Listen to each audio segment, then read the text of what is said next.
Be a part of the best pro wrestling podcast today by supporting the Going In Raw Patreon. You can enjoy access to the live taping of the show, exclusive merchandise, and patron-only episodes, and so much more. Support Going In Raw today. Click the link in the description. Rock and roll, Steve. Remember, look at that. Don't look at that. Okay? You need to yawn one more time? No, I'm good. Do not yawn during the intro. Okay. Do not yawn during the intro.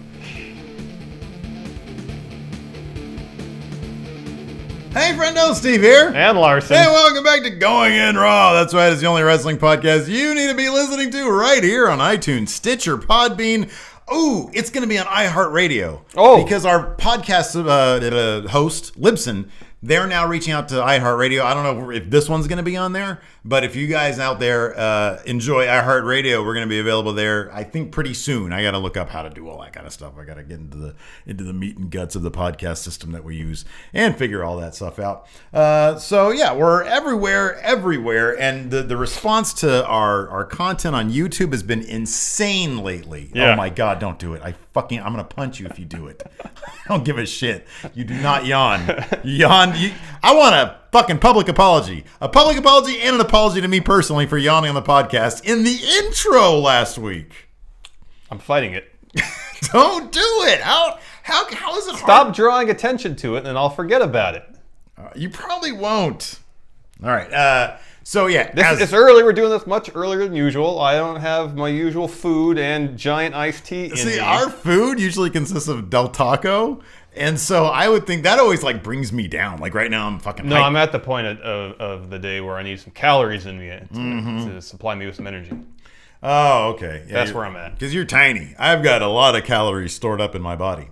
We also have a Patreon to sort of support the podcast if you guys want it. And we got 26 people watching right now. And you can go to patreon.com/Steven Larson. And we have all sorts of reward tiers, different levels. If you want to kick in $1, if you want to kick in 5, 10, 20, whatever, each one you have a different reward tier. Correct. All sorts of different cool shit you can do. You can watch this on a weekly basis, on a monthly basis. You get a bonus episode. You can watch the stream, that is. Not, the live stream, not exactly. Just watch this period. You can watch the podcast it as it like. happens. But the podcast itself, you can watch whenever. Yeah, that's right. And like I said before, we have all sorts of great content up at YouTube. What do we do? We have like these top lists. We have these list shows that we do. Mm-hmm. We need to name that fucking show. Okay. Yeah, we'll figure that out. I thought we decided on that. The count out? Yeah. Is that what we're going to call it? We got to figure out, make sure nobody else has done it. I'm sure it's been done before. Probably, yeah. Well, I want a good name. All right, I'll think about it. I'll try to think of some wrestling term we could use. That'd be cool. We also got a new Friday show called The Dirt Sheet, the Steven Larson Dirt Sheet. Yeah, Going in Raw Dirt Sheet. That's right, and we just talk about sort of various wrestling news, the little things that we don't really talk about here on the show. Yeah, it's the weekly news recap, the stuff that we didn't have time for in all our other shows. But that's going up on audio now as well. And then we got what did we do on the list show this past weekend? We did the people we do and do not want as GMs of Raw and SmackDown. And on our want list, our number one, Daniel Bryan. We kind of knew that was going to happen. And then our anyways. not want list, Mick Foley. But I was actually really sort of surprised. Let's talk about that right now. We're going to do a Raw cap. So. Can I yawn now or past the intro of the show? It's like we're only doing this for like an hour. You can spend an hour not yawning. Raw cap. There you go. I don't even care that you didn't give me any enthusiasm for Raw cap. I never give you any enthusiasm for Raw cap. That's the thing. Give me a too sweet. Come on, one fat too. It's just a big juicy too sweet. No. We're about to have some Del Taco in a bit. A big old too sweet for your best friend. Have you seen all the great Instagram videos coming out of NXT? It feels like truly an end of an era. You got these 6-man tag matches with intergender Bayley, Finn Balor. This would be a 12-person. Oh yeah, I think it's a 12-man. Yeah, it's like the heels versus the face of Shinsuke. Yeah, Balor, American Alpha, and they all do a big fat too sweet in the middle of the ring, and you won't give me one. I started watching the Click documentary on the network. Yeah. Start calling by the right name, please. I'm not going to call it a Turkish wolf. What's it called? I'm not going to do that. It's the too sweet.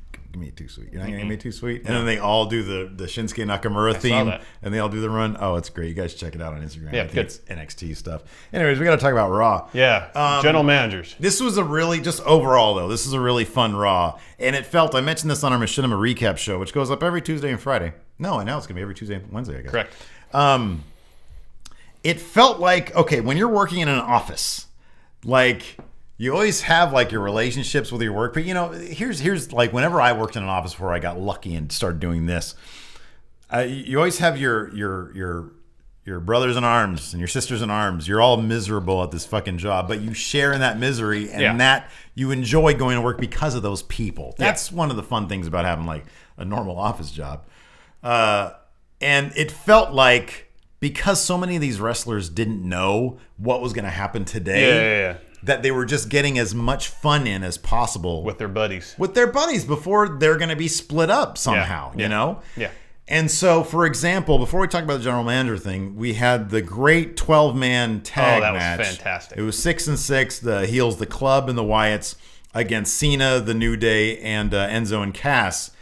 And it was preceded by like a 10-minute promo with all these guys. I think it was longer than that. Probably. It was strange that everybody had promo time except the Wyatts. Yeah. Which is strange. But then Cena came out and did Cena stuff, which is fine. And then Enzo and Cass came out, and Enzo was brilliant. It was so much fun. And the way Cena played off those guys was fantastic. He was like the old out of touch guy. And then the Club came out and did their thing. Yeah. Also good. Yeah. And then the New Day came out.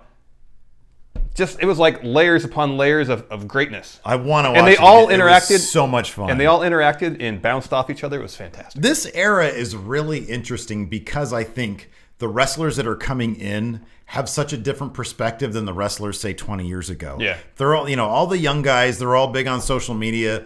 They all, number one, seem to want to take care of their bodies a lot more. They're more savvy. And they all just there seems to be such a great kinship these days, as opposed to, and that's one of the knocks that Vince has said in the past is people don't reach out for the brass ring. Yeah. Maybe because they don't find as much, there's not as many sharks, like they used to call them. There's not as many, there's less competition amongst people because they all seem like fun. Like you watch Up, Up, Down, Down, that's the appeal of that channel is that they all seem like they're having so much fun. Yeah. And that was really evident last night on Raw. But the big news, of course, is they announced the general managers. Yeah. So, we kind of already knew that Daniel Bryan was going to be the GM of SmackDown because it leaked. Yeah. But then, there's a lot of speculation about who would be the GM of Raw because there obviously wasn't a leak, and there really wasn't any rumors kind of. There were no rumors. I think in my sort of heart of hearts, I told you this. I was like, man, she's going to say Triple H. But at the same time, on our Machinima show last week, we kind of said, well, we didn't know if Triple H would take a role like that. Right. Because I was reading up a little bit this, seeing what other people's takes on it, and like you said, there was no big prevailing. Oh, it's going to be this person, but multiple articles that I read were like, yeah, it's probably going to be Triple H, and they're going to do it in coordination, and they can always just write it off like, oh yeah, I'm your underling now, but not really. Yeah. I was really hoping it wouldn't be. I was hoping it wouldn't be him. I was hoping for a more surprising choice. Yeah. I mean, Foley is. He can still deliver a fantastic promo. Right. He still gets reaction from the crowd. Right. It's a very safe choice. Yeah. And then it was funny because Steph always gets on Shane about pandering to the crowd. Mm-hmm. Mick Foley panders to the crowd like nobody's business. True, but he started to turn it around a bit towards the end of the show. She always has that, like, ever since, like, now she's a little bit more heelish, but when they first started doing... Oh, she tried to pander to the crowd. She tried, and that was part of the thing. And so... You can tell that her character, I mean, if they mean to do this anyways, I could see it. Her character kind of understands the appeal of that. She looks at Shane and she always kind of seems like she, outwardly doesn't care what people think of her, but she does really a little bit. Right. Like she craves that kind of validation. Right, a little bit. Exactly. Apparently we have to stop hitting the table because one of our patrons in the chat room says that this mic right here is very sensitive to when we hit the table. Okay, I'll stop hitting the table. It's probably me because I'll try it as well. I move a lot. So anyways, also did you notice, I noticed this, you see how, and Stephanie even made note of it, Shane gasped and started sweating like a stuck pig. Yeah.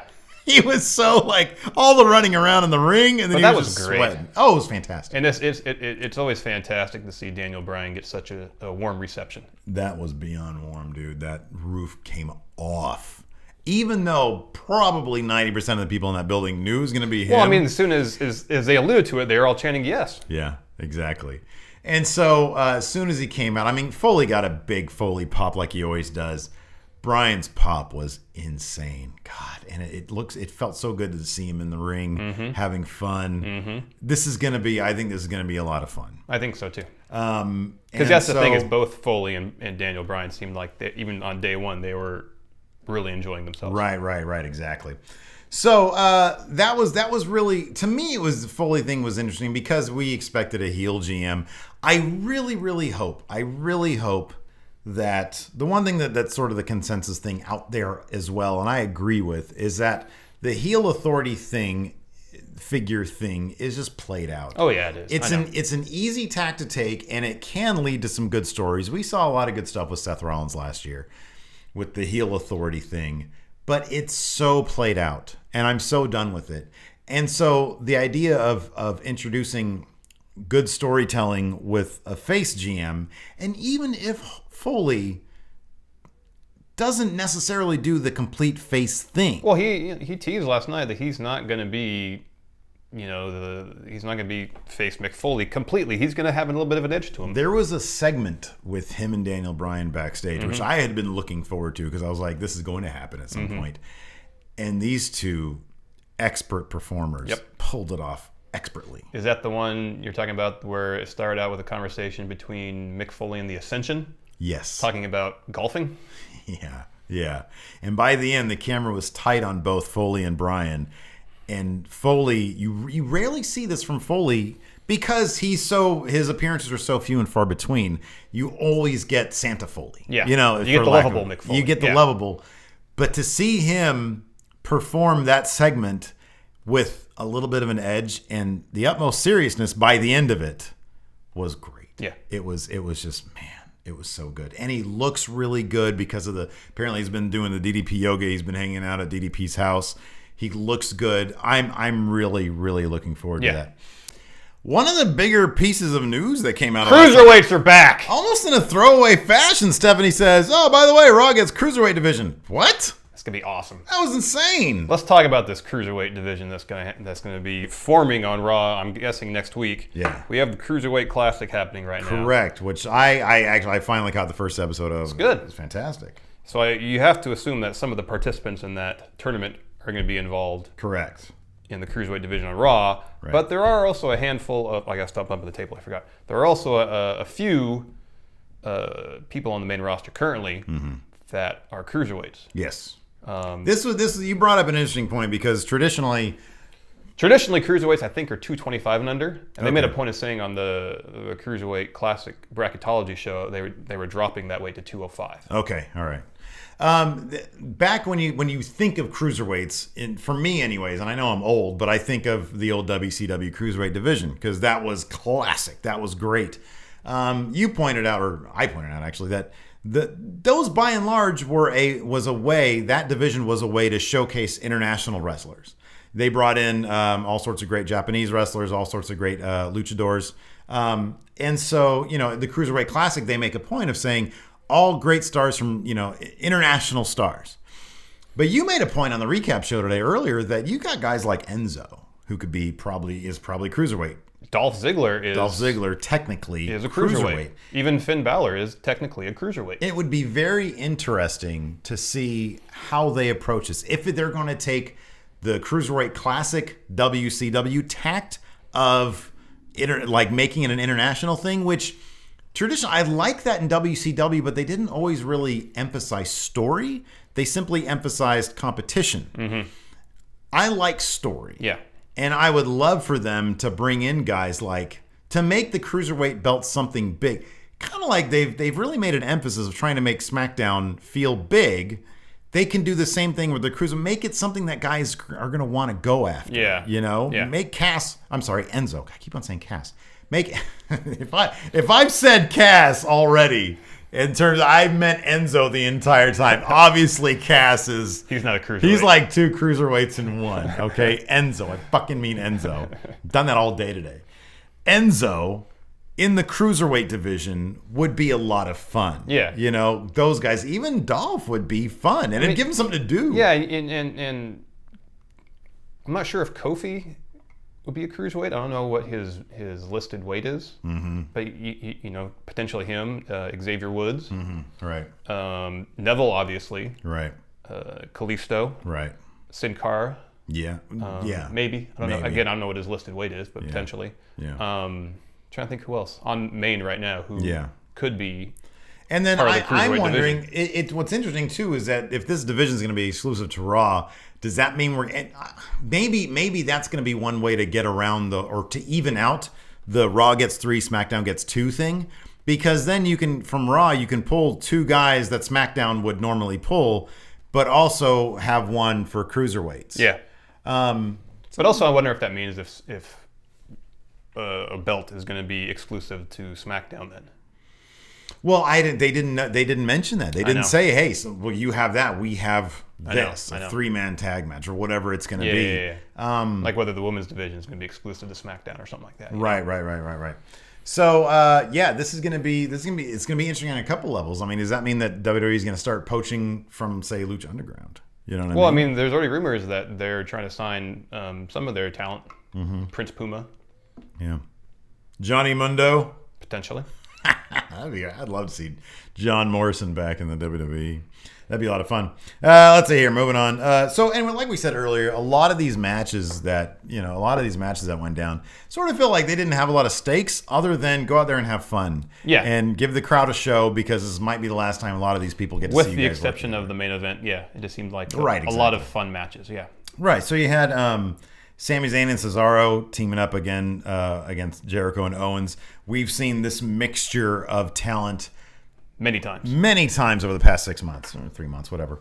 And it's always fun to watch. I always enjoy how carefully Kevin Owens folds up Chris Jericho's scarf and hands it to the timekeeper. I love that stuff. Cracks me up. I love that stuff. Jericho's having a blast. I mean, I've seen this also sort of validated and reiterated everywhere. That everybody knows that Jericho's having a career renaissance, whatever you want to call it. Yeah. He is fantastic. Did you read the, I can't remember where I read this, but someone asked him about not selling Stupid Idiot merchandise. Yeah. And they said that he didn't want, since he's a heel, he didn't want people wearing his heel catchphrase. Yeah. Well, no, it's funny because I'm on over next to the Steve here toilet. I've got his latest autobiography. Yeah. And he mentions that in there specifically. He said when he turned heel, I forget which time, he told them he said, don't sell I don't want any merchandise. And he said it went so far as he was in an elevator I think it's when he first started wearing the short trunks. And I think he ended up punching out Shawn Michaels' wife, which is a great story because he literally knocked her. And he totally, he said, we rehearsed it over and over. And I don't connect.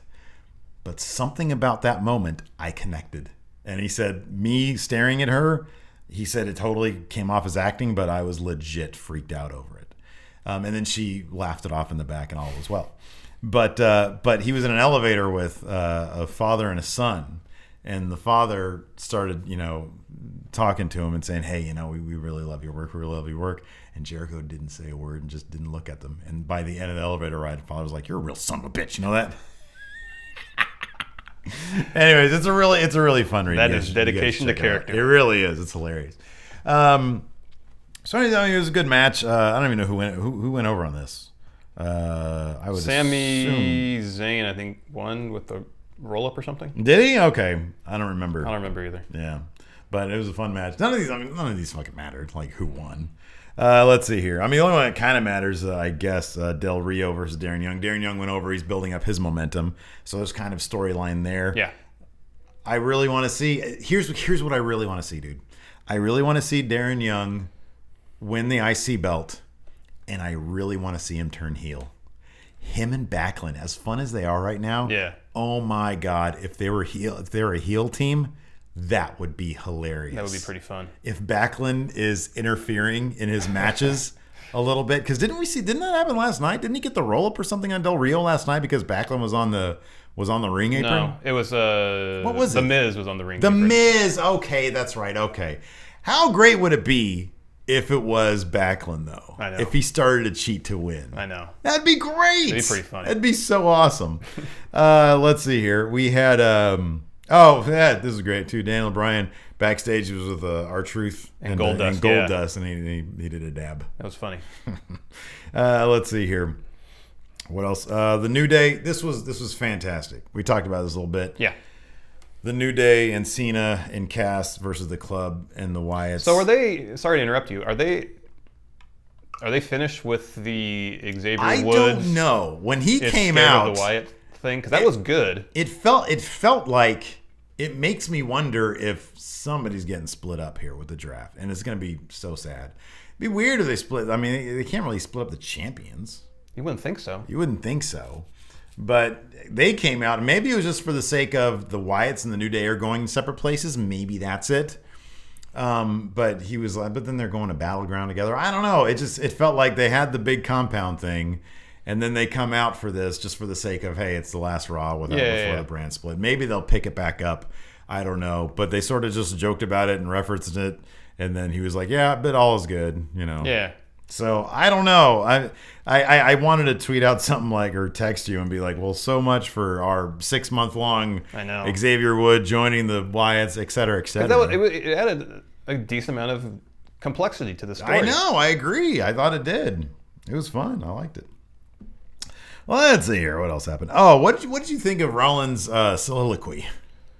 I thought his performance was pretty good. Me too. I liked it. It was something different. It was Rollins. So they did this little segment where it was just Rollins. It was earlier in the day. Yeah. Rollins was in his wrestling gear. He was just roaming around the arena, an empty arena, talking about what's in his feelings in his head, what's going on, the situation he's in. A soliloquy. It was a soliloquy. Yeah.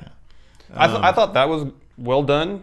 In terms of the blocking of it, he came down the stairs. Towards the ring. I thought that was really well done. Echoed his old days and also while Ambrose's promo wasn't quite as long or as substantial when he recorded it into the video camera like the Shield used to do. I thought that was a nice touch as well. Yeah, absolutely. I do like that they're completely playing up. I mean, they understand.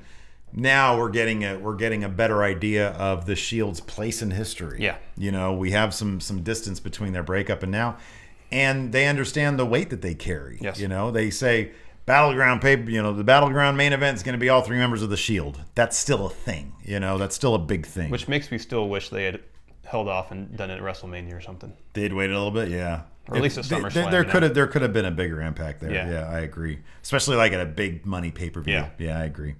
Let's see here. What else did we have? Breezango and Foley. I didn't see this. It was pretty short. Was it? Okay. I don't even remember what they were talking about. Okay.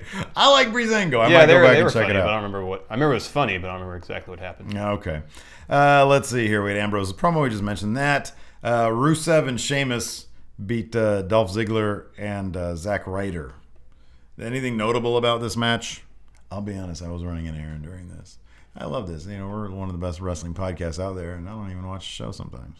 Some bits of the show, anyways. No, there was really nothing notable about it. Do you hear that? It's my stomach growling. I know, I'm hungry too. you forgot to talk about the Charlotte Dana versus Sasha and Becky. So I guess with Sasha and Becky tagging last night on Raw, that kind of eliminates Becky from contention as being the mystery partner at Battleground. Yeah. So Sasha said in an interview that it's not going to be Bayley. I didn't really look at the details of that interview to see if there was a wiggle room there, but the headline was Sasha says it's not going to be Bayley. Now, I think, I don't know if interviews are canon or not. I don't think they are, to be honest with you. But I don't know. I mean, I guess the draft is happening today. Yeah. And Bayley's up for draft. Yeah. So it sounds like what you were talking about is probably going to be the case. I mean, who else is it going to be? Unless they use her as the mystery opponent to get around the whole limit of 6 NXT wrestlers coming up. That could be a way to sort of, okay, we get 6, but then we'll introduce Bayley at Battleground. That could be. And I would actually prefer that and then save Bayley's arrival for a pay-per-view. Mm-hmm. Yeah, no, I agree totally. Make a splash. Yeah, it's a big splash. We like the big splashes over here. Let's see here. The Ascension and Foley. We already mentioned that. The Ascension were actually kind of funny. Then we had, That's pretty funny. Yeah. That should be their new angle, is to be golfers. Be golfers? Yeah. That'd be cool. probably wouldn't be cool. Didn't we see that once with like Chavo Guerrero? Wasn't he a golfer once? I don't know. Anyways, let's see here. It can't be any worse than what they're doing. You're right about it. I guess anything is better than what they're doing right now. Then we had our main event. Great match. Okay, listen up, everybody. This is the thing. You guys are going to go out there. You're going to do a really awkward roll-up. And all four of your shoulders are going to be underground on the mat. And then the ref is not going to know what to do. And it's going to be, listen, there used to be this show called WCW Nitro. And we had these really lame finishes. You used to book for that, didn't you? That's right. And I had all sorts of dusty finishes back then, baby. Yeah, this is like the dustiest Nitro finish I've seen since Goldberg versus, I don't know, Sting or some shit. Like, do you remember how they used to do that back in the day? Yeah. How it used to be like there was a title match, and then at the end it was super unclear as to what happened. It happened all the time. I know. And then they would cut to Robin Hood, and you wouldn't know until you watch next week. Exactly. And then they would never really tell you what really happened. Like on the following Thunder, it's like, oh, I'm tuning into Thunder now to figure out what happened at the end of Nitro. And then they didn't even talk about it. Oh, yeah, everything's still in, it's all being upheld, or it's all being held up, or whatever. It's all vacant.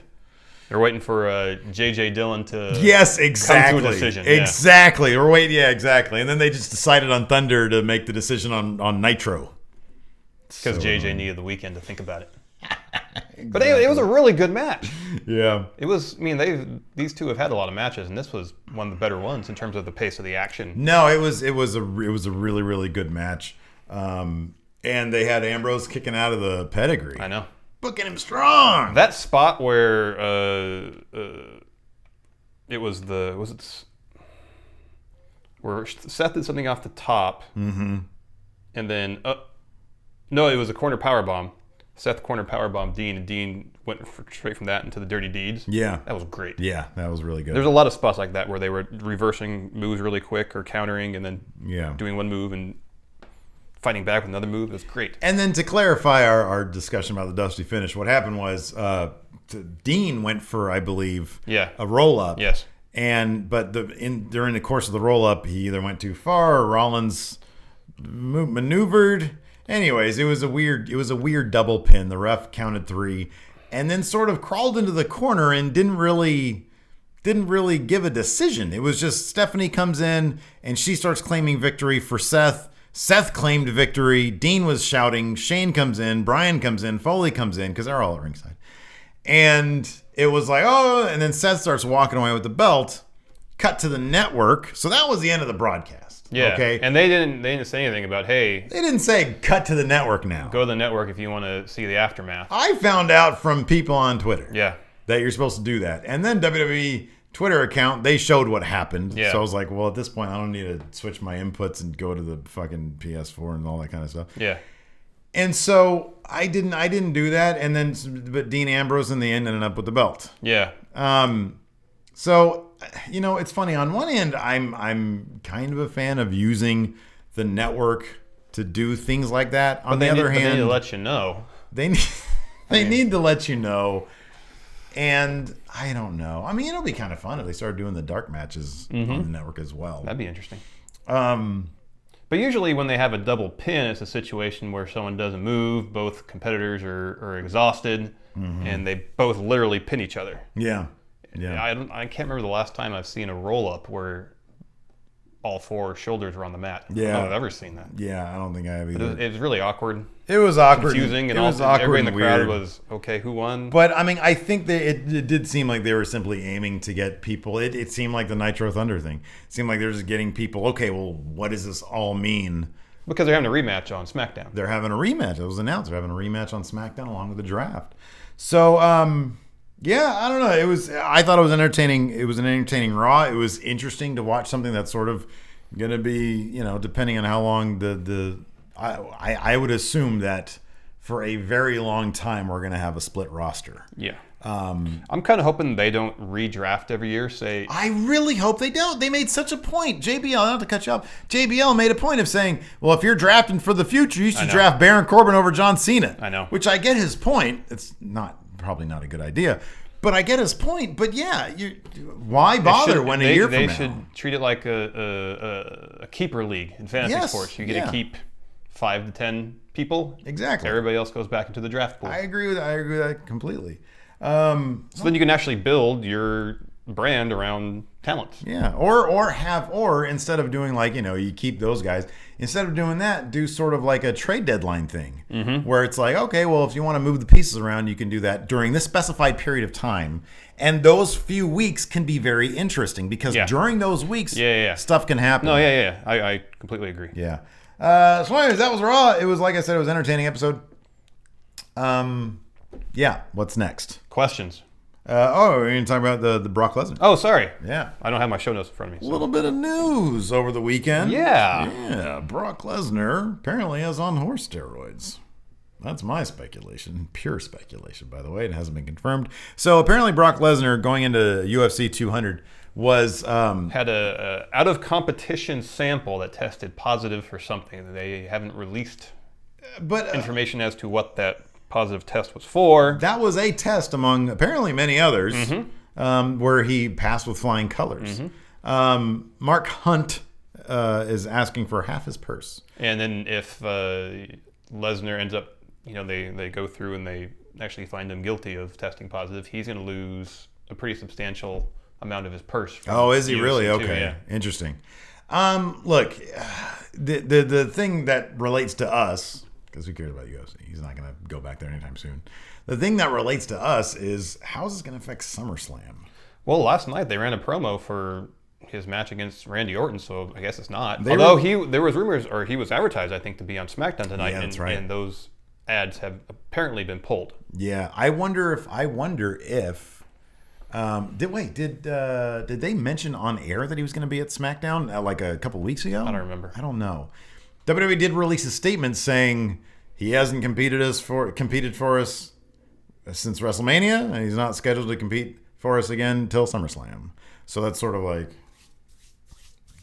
what he did in his own time. What exactly? Yeah, his business, not ours, essentially. So from what I understand, I think there's some ambiguity to it in terms of if he gets suspended. Number one, if he gets suspended, that's not going to violate his WWE wellness policy. No, I don't think it will, because it's not. Unless they elect to make that the case. Right, exactly, which I don't think they would. And if they're still advertising Brock for SummerSlam, obviously that's not the case. Right, exactly.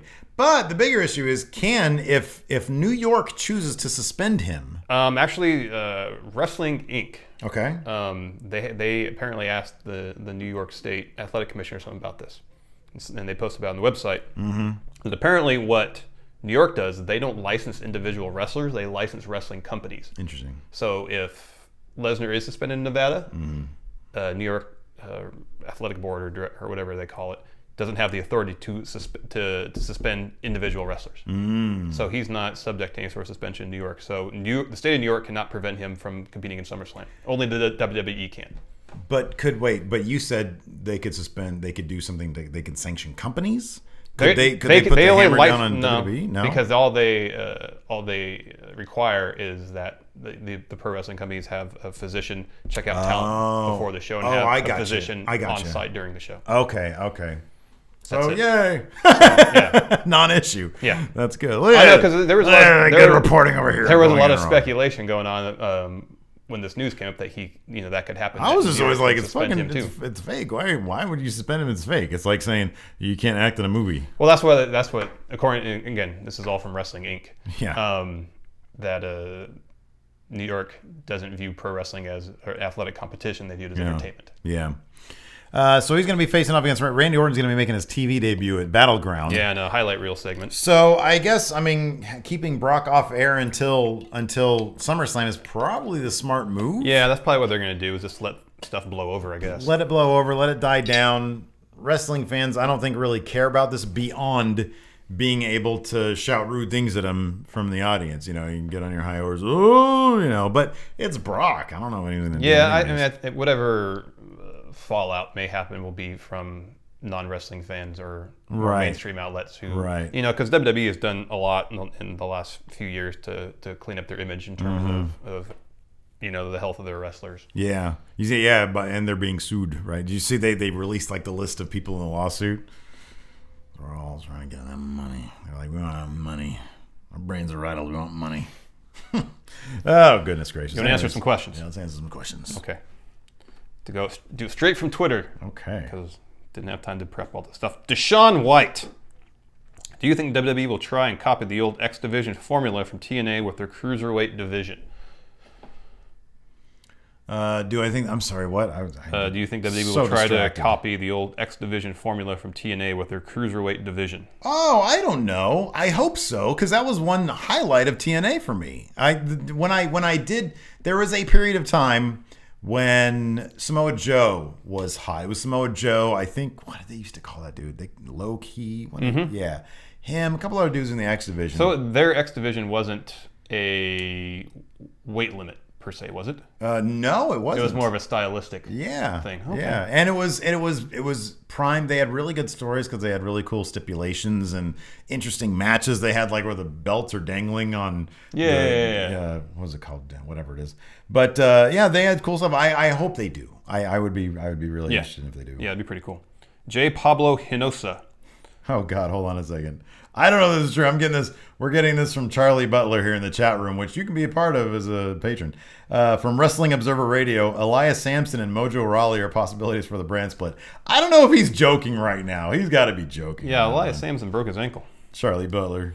Do you believe that this dichotomy of narrative in WWE heels versus faces will ever get old? Will WWE audience ever be acceptant of a more complex character story?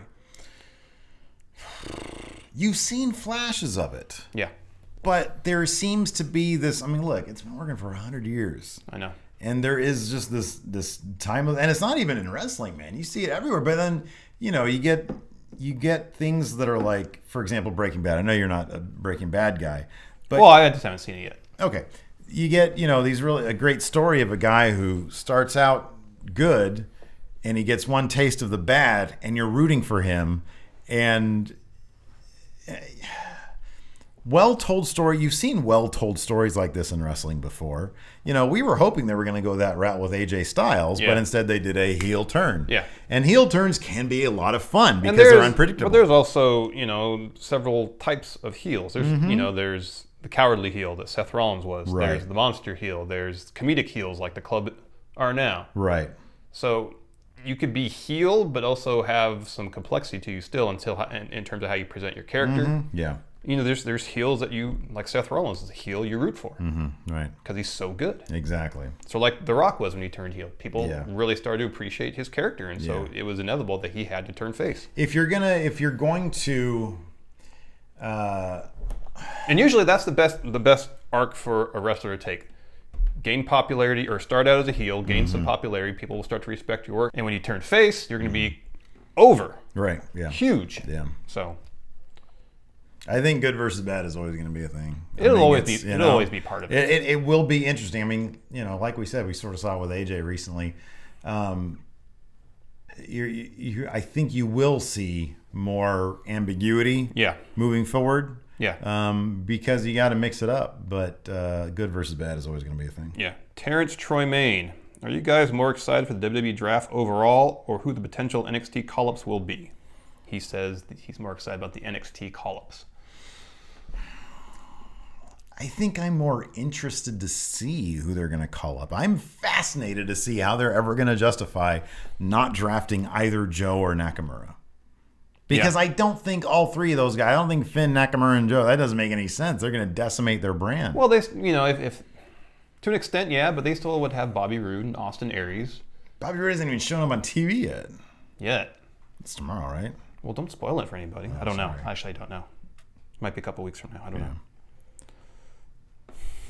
Next.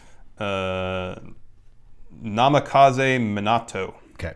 What is your perfect commenting team for a pay-per-view? JR. I would say this. JR, nothing for me was better when it was JR and Paul Heyman. Yeah. As much as I love JR and King, JR and Paul Heyman was always my favorite. And they don't get enough credit for their time together. And their time together was fairly short-lived. I know. But there's a great segment about that. I believe, is it in the Heyman documentary or when he was on the Stone Cold podcast? I don't remember. I think it was both, but I think the Heyman documentary went into it in some detail, and it was great. It was great. Yeah. David Fishkin, do you see the women in tag divisions do you see the women in tag divisions float the belt, have two divisions, or be exclusive to one brand? I think he's asking. I don't know. It would seem to me they would. I would think. Look, if these are two rosters with basically being two different companies, there's no reason why they can't do that with the tag belts. They did it before. There's no reason they can't do it with the World Championship. They've done it before, which I personally actually don't like. But the women's division, I mean, here's my thing. I would hope they go with the women's division the same way they go with the heavyweight belt. Yeah, because it would give it equal stature. Yes, I agree completely. Ulysses, how many new era superstars will be drafted before John Cena? This is a good question.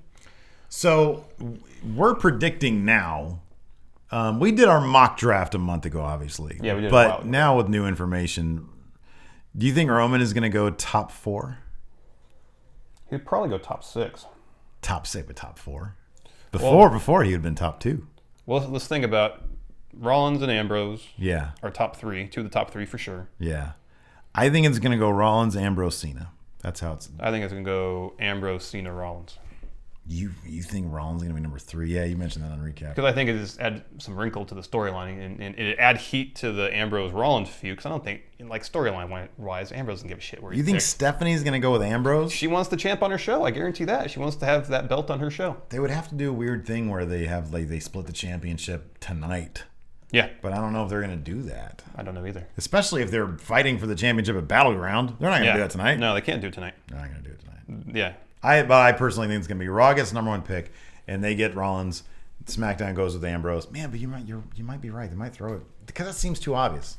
I know. I mean, they were planting the seeds for all that to happen last night. With, they're making it pretty obvious that Rollins and Ambrose were going to be not only the first 2 picks, but Rollins would go to Raw and Ambrose to SmackDown. Right. So it'd be nice if they teased it, but then swerved us all. Yeah. For some reason, Twitter's not loading questions prior to a certain date on my phone. So notifications. Let's see here. So Ulysses was the last question. Yeah. Until my computer picks up your wireless, I can't do anything. Davey Scott has a question. Okay. Controversial question. Okay. If Benoit was alive today, what current wrestlers would you like to see him work with? AJ Styles. Mm-hmm.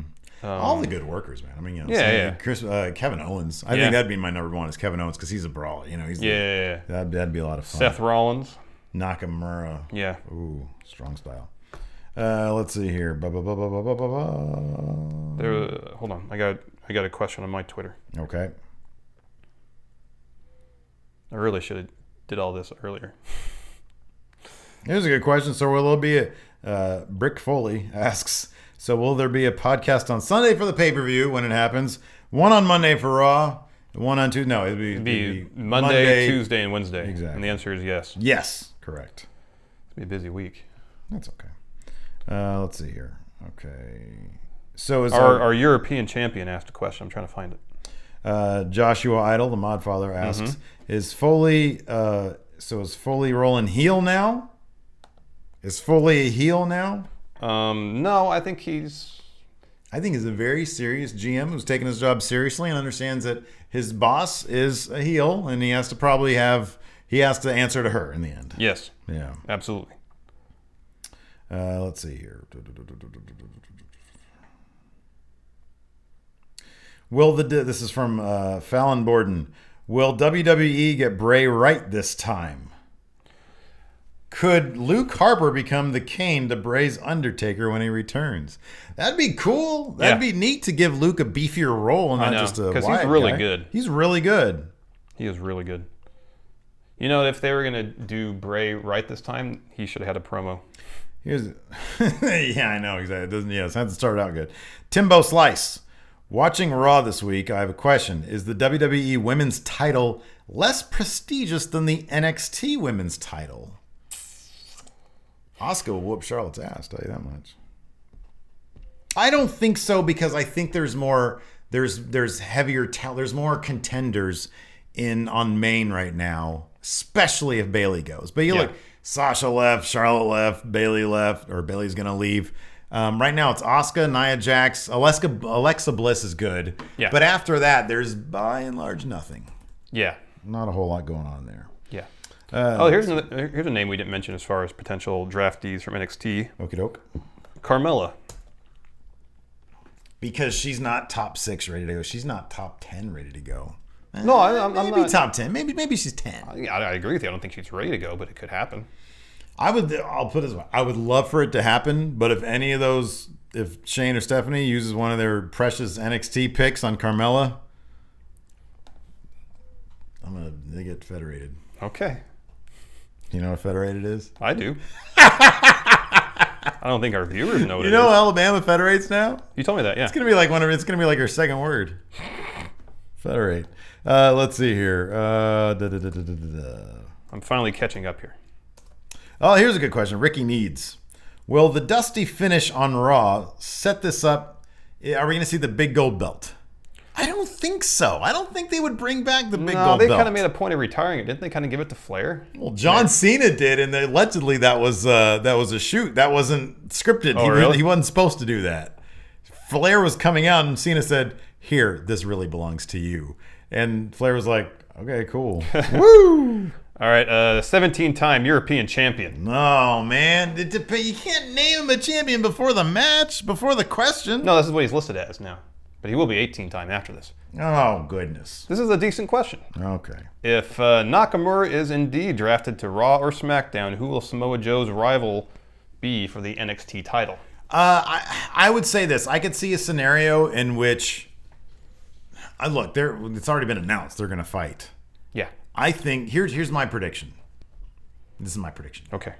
Nakamura gets drafted. Mm-hmm. Joe doesn't, by virtue of the fact that he's the champion. Nakamura gets drafted. They have their match. He loses to Joe. That makes Joe huge in NXT. Yeah. Massive, unbeatable in NXT. Okay. Nakamura comes over. Joe says, nobody can challenge me. Enter Bobby Roode. So I kind of feel like Bobby Roode's a good heel, right? Yeah, but he's going to get face heat when he comes back. There's no denying that. He'll have to do the face thing and then turn heel. So what Joe did, essentially. Yes, correct. I don't know. It seems like too much. You think that's too much? much? What do you think the odds are that Shinsuke beats Joe at TakeOver and is the NXT champ while he's on main? No, if he gets drafted, 0. No way. Not a chance. Be pretty cool if they did that, though. That would be really cool. Kevin Owens did it for and joins the club. And joins the club, Larson. I don't care what you say. He's going to want him to join the club. Okay.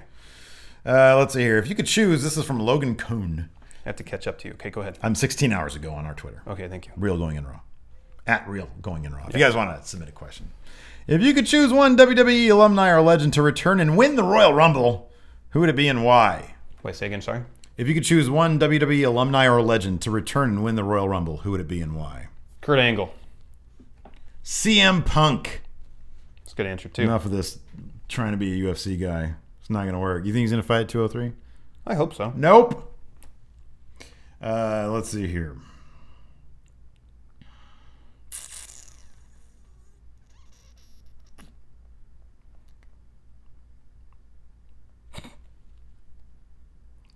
Gonna have to remember to cut a lot of this stuff out. I know.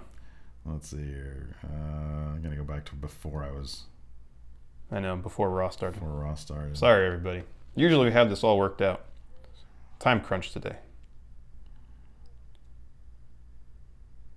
Oh, okay, here we go. This was during Raw, but Trevor McDonald says, would you like to see an informal Cena-Enzo cast tag team like they did with Angle, Edge, and Christian?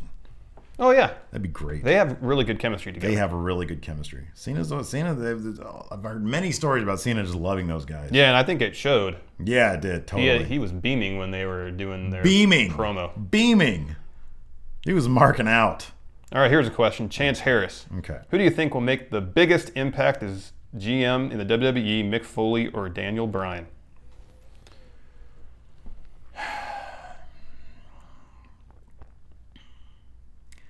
I'm inclined to say Foley simply because there's already an inherent conflict with a heel commissioner ready to go. And Foley being caught between a heel commissioner and him being a face will probably lead to more interesting stories maybe to be told there. I was thinking Daniel Bryan, not only because of his reception last night, but also the way he framed why he accepted the job, as if SmackDown is the underdog show, and as his career followed the underdog arc. Yeah. If they, and I don't know where these roadblocks would come from, whenever SmackDown starts to reach some level of success, there's something thrown at him to kind of keep him down. Yeah. That could be an interesting story too. Yeah, no, absolutely. Josh Lazo. One thing that hasn't really been mentioned though is that Daniel Bryan, when he's a heel, he's great. I know. And that could be a lot of fun, having him run roughshod with power. Josh Lazo, you guys think it's time for Baron Corbin to shave his head? No, but I hear that his balding is just accelerating at exponential pace. I think it fits his character because he doesn't care. Yeah. He just doesn't care. Patrick Cheeseman. Cheeseman. You're given control of Raw, SmackDown for a month. What is your top priority? What will be your lasting mark? I'll be honest, right now it's kind of hard to say what my top priority would be. My top priority would be to make the Intercontinental and U.S. titles mean something again. My top priority would be bring back the TV title. There you go. That'd be my top priority. That's a good one. Yeah, I know. It is a good one. Okay. Javier Barajas. Okay. If Big E, Cass, Braun Strowman, and Gallows were all singles competitors, who would be the strongest in kayfabe in order? Who'd be the strongest in kayfabe? What does that mean? Like in terms of story. Oh, in terms of story. Not shoot strength, but story strength. Oh, Big E, Cass, Braun, and Gallows. They've been building Braun up as this unstoppable monster. Did they mention that? No, they didn't. That he was a former strongman competitor. I don't know. I don't remember. I don't remember that. I think it'd probably be Braun, Big E, Cass, and Gallows. That'd be my order, from strongest to not as strong. Strongest in terms of what, though? Like in terms of power. Oh, their actual ability, their power? Just in terms of their actual strength. Oh, okay. Yeah, no, I agree with that. Okay. Jordan Shea asks, are there any superstars in WWE that you think will be as company pushed as Cena? Oh, okay. Well, we saw Roman Reigns get that treatment. If so, my opinion would be Balor. Balor's going to be interesting. People really love Balor, though. They push the hell out of him in NXT, and people still love him. So, yeah, we did just see that with Roman Reigns.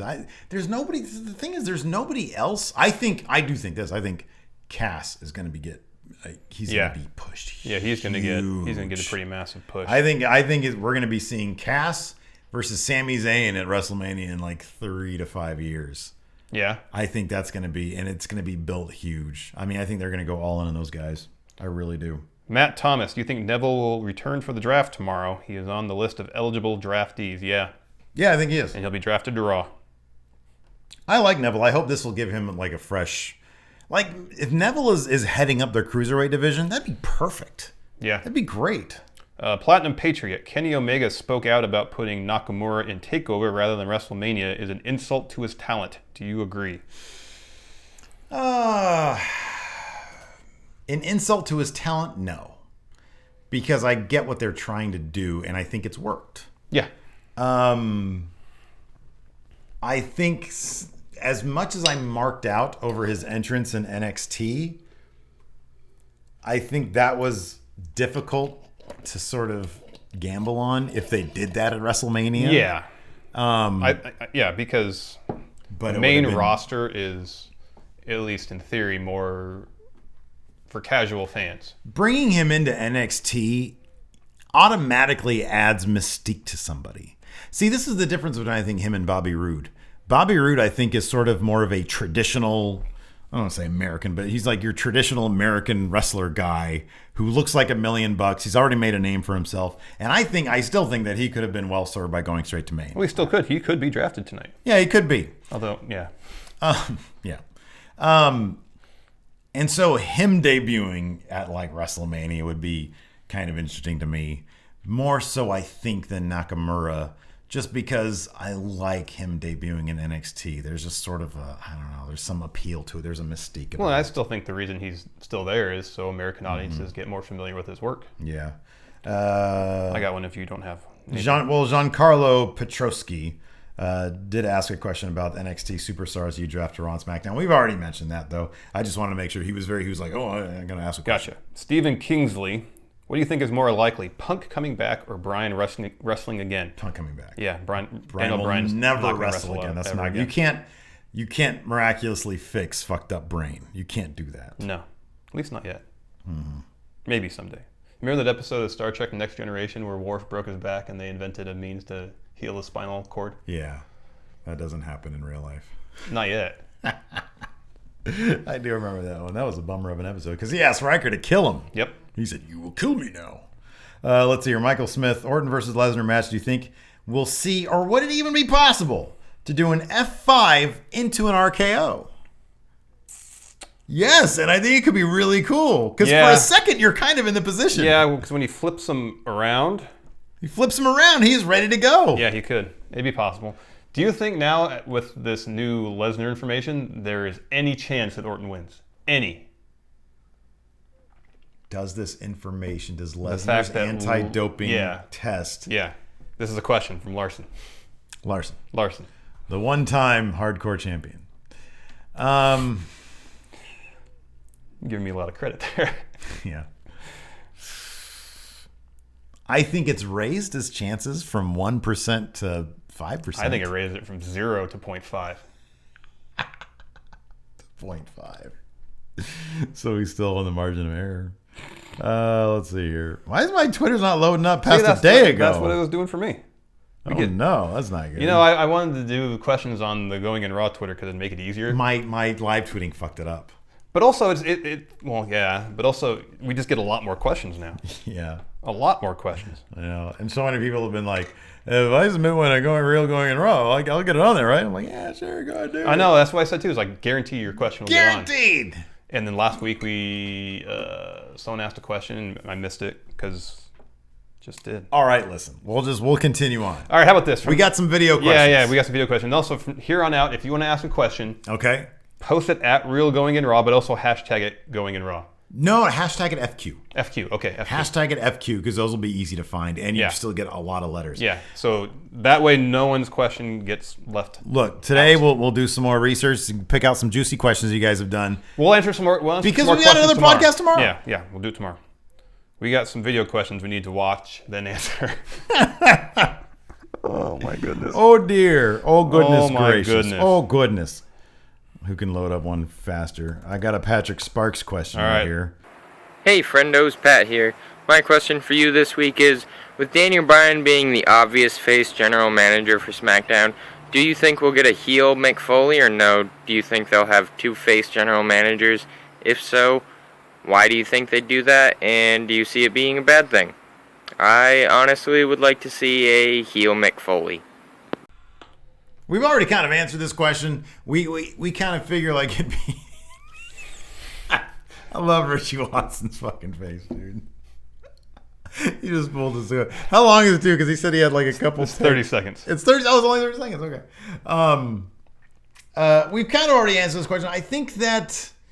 I don't know if we'll see a heel Foley. We're going to see an intense Mick Foley. I think you're right. I think that's going to be more fun. He's going to be motivated by... wanting to do a good job. Victory. Yeah, exactly. That's going to be his inspiration. Yes. Richie Watson. Hey, what's up, March and Healy? First thing off, you guys don't know how many takes I do for these video questions. I'm basically Psycho Sid over here.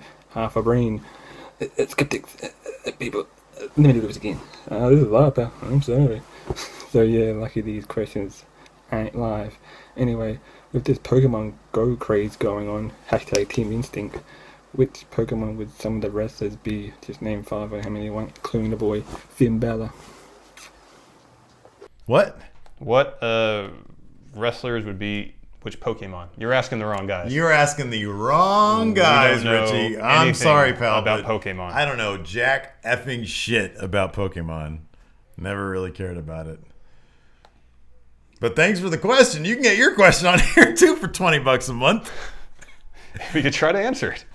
James Stratford. Look at James all creeping in his weird shadowy room right there. Let's listen. So as Steve did quite correctly point out on my last video question, I did say I'd try to do an American accent for my next one, so here it goes. So the roster looking at it currently is, who can you see being in the main event for WrestleMania 33 for the world title? Anyway, I hope you enjoyed the accent. Thanks, guys. That was good. He's a world title. WrestleMania 33. Who do you think is going to be main event? The main event. Main event of WrestleMania 33. Give us who you want and who you think it's going to be. Well, what I wanted was going to be the Shield triple threat, but obviously that's not happening. Right. I don't even want the.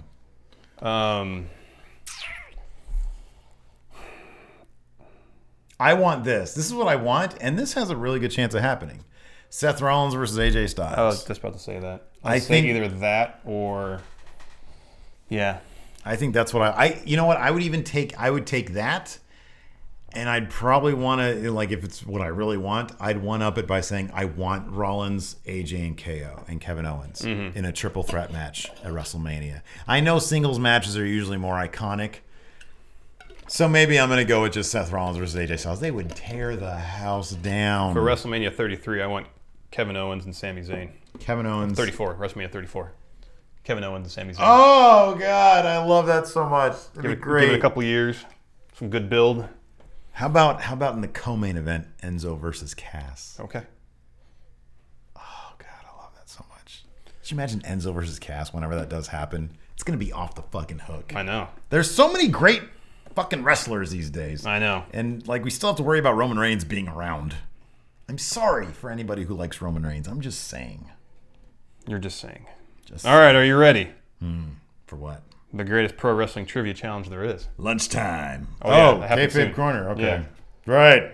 You're right that. Okay. Are you ready? Who's up on this for the I'm year? asking you. Are you up by one?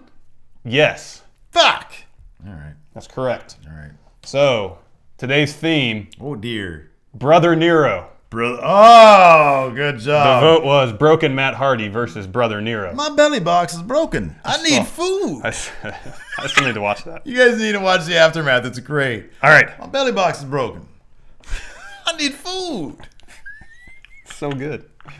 Are you ready? I'm ready. Number one, Thank you, Vanguard Volume 1. Phil Shatter. How do you spell shatter? Like shattering glass. Phil Shatter. Fake. Real. Fuck. Number two, Bobby Painter.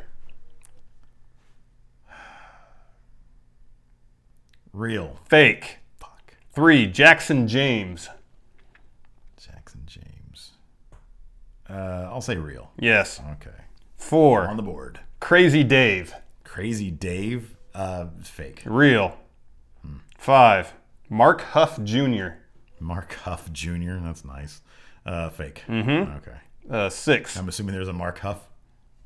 no, I mean, I'm sure there is somewhere in the world, but not as a wrestler, I'm sure. Okay. 6, Tom Savage. Real. Yeah. Okay. 7, Trevor Birch. Real. Fake. Oh, okay. I thought I've heard that name. 8, Hard Luck Hack.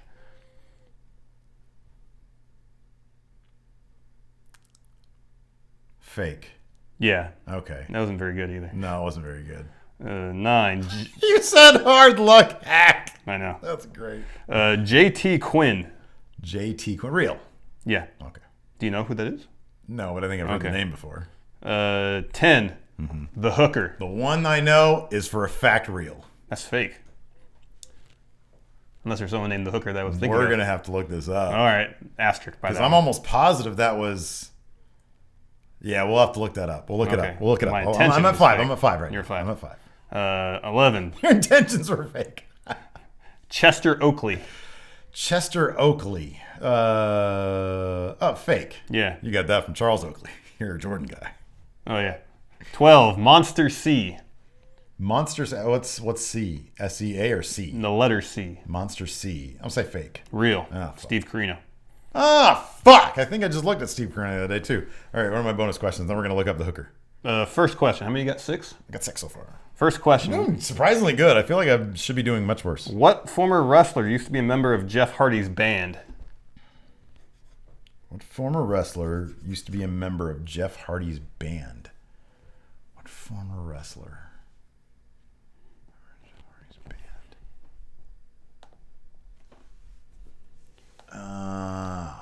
Fuck.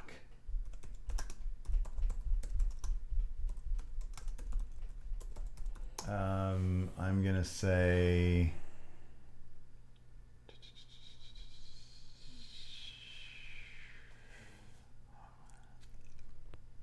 Former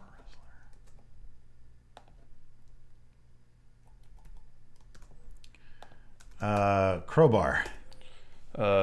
Shannon Moore. Fuck! I had thought to say Gregory Helms. Second It question. wouldn't have been right. What name did Jeff Hardy use in his first WWE match?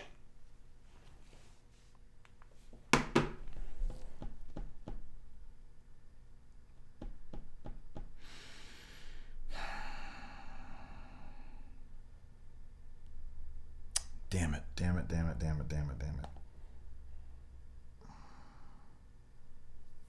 I'm just going to go ahead with the obvious. I'm going to say Jeff Hardy. Keith Davis. Keith Davis? Yep. All right. Well, I got 6.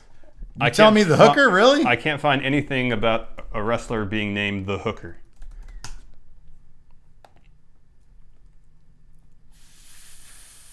Fuck. Hold on a second.